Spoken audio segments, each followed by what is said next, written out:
क्या आम आदमी पार्टी के मुखिया अरविंद केजरीवाल भारत में नेपाल जैसा तख्ता पलट करवाना चाहते हैं? क्या अरविंद केजरीवाल भारत में जेनजी आंदोलन के जरिए सरकार को उखाड़ फेंकना चाहते हैं? क्या अरविंद केजरीवाल चाहते हैं कि भारत की सड़कों पर युवा उतर जाए और मंत्रियों को जमकर पीटे, उन्हें जेल में डाल दे? क्या अरविंद केजरीवाल ये सब चाहते हैं? ये इसलिए सवाल अहम हो जाता है क्योंकि अरविंद केजरीवाल ने जिस तरीके से आज बयान दिया, उस बयान के बाद उनकी मंशा साफ लग रही है और उसके बाद से भारतीय जनता पार्टी के तमाम नेताओं ने यह सवाल भी उठाया है कि अरविंद केजरीवाल भारत में भी नेपाल जैसा जेनजी आंदोलन चाहते हैं। और यह सब सवाल इसलिए अहम हो जाता है क्योंकि भारत एक डेमोक्रेटिक कंट्री है और यहां पर सत्ता बदलने का काम हमारे और आपके वोट की ताकत में होता है। लेकिन अरविंद केजरीवाल चाहते हैं कि नीट के मामले में जेनजी सड़कों पर उतरे और उसके बाद से मंत्रियों को जेल में डाल दे। बड़ा बयान उनकी तरफ से आया है। क्या कुछ उन्होंने अपने बयान में कहा है वो पूरा आपको बताएंगे, लेकिन उससे पहले अगर आपने लोक सेवा न्यूज को सब्सक्राइब नहीं किया है तो आप चैनल को सब्सक्राइब कर लें। अब बात करते हैं अरविंद केजरीवाल के बयान की। जिस तरीके से अरविंद केजरीवाल जेनजी को उकसा रहे हैं, वो चाह रहे हैं कि जेनजी सड़कों पर आए और इसीलिए वो बयान दे रहे हैं। और अपने बयान में अरविंद केजरीवाल कहते हैं, जब से मोदी सरकार आई है तब से कुल मिलाकर 93 पेपर लीक हो चुके हैं और करीब 6 करोड़ युवाओं का भविष्य इन पेपरों में बंद था।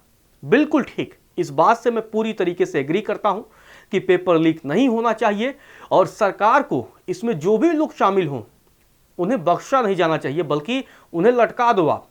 और दूसरी तरफ सरकार कब तक पेपर लीक करवाती रहेगी या उसके अंडर में नाक तले पेपर लीक होता रहेगा, उस पर भी सरकारों को सोचना चाहिए। इसके बाद केजरीवाल कहते हैं कि इससे शक पैदा होता है कि क्या इनके नेता पेपर लीक करा रहे हैं। अगर नेपाल और बांग्लादेश के जेनजी सरकार बदल सकते हैं तो क्या हमारे देश के जेनजी पेपर लीक करने वाले मंत्रियों को जेल में नहीं भेज सकता है? अगर पेपर लीक रोकना है तो हमारी जेनजी को आंदोलन करना होगा। अब आंदोलन के लिए सीधे तौर पर उकसा रहे हैं और जेनजी को सड़कों पर उतरने के लिए एक तरीके से अरविंद केजरीवाल आह्वान कर रहे हैं। अरविंद केजरीवाल आगे कहते हैं कि वर्षों से नीट के पेपर लीक हो रहे हैं और हम सिर्फ सिस्टम को कोसकर आगे बढ़ जाते हैं, लेकिन सिस्टम अपने आप नहीं चलता है, उसके पीछे लोग बैठे होते हैं। उन्हें पहचानना होगा, पकड़ना होगा, जेल भेजना होगा और इसके लिए युवाओं को सड़कों पर उतरना होगा। तो सीधे अरविंद केजरीवाल ये आह्वान कर रहे हैं कि जेनजी सड़कों पर उतरे, आंदोलन करे और नेपाल और बांग्लादेश का हवाला दे रहे हैं। हालांकि पूरी तरीके से उन्होंने नहीं कहा कि यहाँ के युवाओं को क्या क्या करना होगा, लेकिन कई बड़ी बातें वो छोड़कर जाते हैं कि जैसे युवाओं को सड़कों पर उतरना होगा, मंत्रियों को जेल में डालना होगा और बांग्लादेश और नेपाल में क्या कुछ हुआ वो हमने देखा है और वो सच्चाई किसी से छिपी नहीं है।